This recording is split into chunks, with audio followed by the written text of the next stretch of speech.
संतोष देशमुख हत्या प्रकरण अत्यंत दुर्दैवी आहे। हत्या प्रकरणातील एकही आरोपी सुटणार नाही। उपमुख्यमंत्री एकनाथ शिंदे यांची प्रतिक्रिया समोर येते।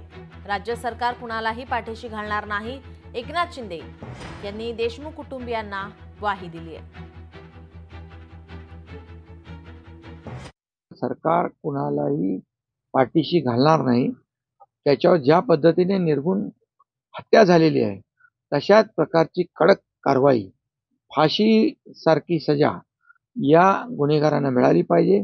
यासाठी सरकार पूर्णपणे जी कायदेशीर प्रक्रिया आणि न्यायालयीन प्रक्रिया करेल, न्यायालयाकडे विनंती करेल आणि त्यामुळे कुणालाही आणि फास्ट ट्रॅकवर केस चालेल। याला जे विशेष दर्जाचे वकील हे सगळे काम करतात, त्यामुळे कुणालाही यामधून माफी नाही। लोकशाही मराठी ऐका, पहा, जागरूक रहा।